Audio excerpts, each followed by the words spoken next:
ಸಾತ್ವಿಕ್ನ ರಕ್ಷಣಾ ಕಾರ್ಯಾಚರಣೆಯ ಬಗ್ಗೆ ಸಿಎಂ ಸಿದ್ದರಾಮಯ್ಯ ಟ್ವೀಟ್ ಮಾಡಿ ಸಂತಸವನ್ನ ವ್ಯಕ್ತಪಡಿಸಿದ್ದಾರೆ.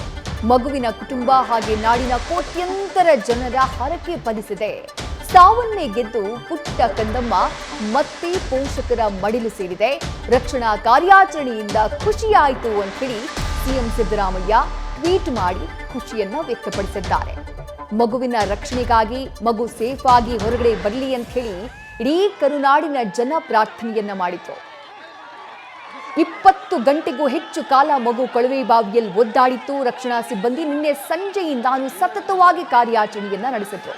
ಆ ಕಾರ್ಯಾಚರಣೆ ಯಶಸ್ವಿ ಆಗಲಿ ಅನ್ನುವಂಥದ್ದೇ ಕೋಟ್ಯಂತರ ಜನರ ಪ್ರಾರ್ಥನೆಯಾಗಿತ್ತು. ಆ ಪ್ರಾರ್ಥನೆ ಕೊನೆಗೂ ಫಲಿಸಿದೆ ಅಂತ ಹೇಳಿ ಸಿಎಂ ಸಿದ್ದರಾಮಯ್ಯ ಟ್ವೀಟ್ ಅನ್ನ ಮಾಡಿ ಖುಷಿಯನ್ನ ವ್ಯಕ್ತಪಡಿಸಿದ್ದಾರೆ. ಮಗುವಿನ ಕುಟುಂಬದವರ ಹಾಗೆ ನಾಡಿನ ಕೋಟ್ಯಂತರ ಜನರ ಹರಕೆ ಹಾರೈಕೆಗಳು ಫಲಿಸಿವೆ. ಸಾವನ್ನೇ ಗೆದ್ದು ಬಂದಂಥ ಪುಟ್ಟ ಕಂದಮ್ಮ ಮತ್ತೆ ಪೋಷಕರ ಮಡಿಲು ಸೇರಿದ್ದು ಕಂಡು ಖುಷಿಯಾಯಿತು ಅಂತ ಹೇಳಿದ್ದಾರೆ. ಅದರ ಜೊತೆಗೆ ಎಚ್ಚರಿಕೆಯನ್ನು ಕೊಟ್ಟಿದ್ದಾರೆ. ನೀರು ಬಾರದ ಅಥವಾ ಬತ್ತಿದ ಕೊಳವೆ ಬಾವಿಗಳನ್ನ ಮುಚ್ಚದೇ ಇದ್ರೆ ಯಾರದೋ ಅಮಾಯಕ ಜೀವ ಬಲಿಯಾಗುತ್ತೆ.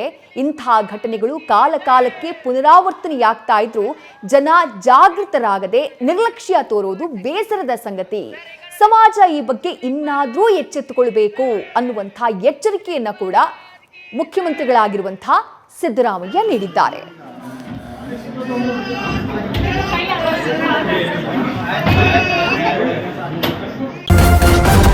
ನ್ಯೂಸ್ ಫಸ್ಟ್ ನಿರ್ಭೀತಿಯಿಂದ ನಿಮ್ಮ ಪರವಾಗಿ.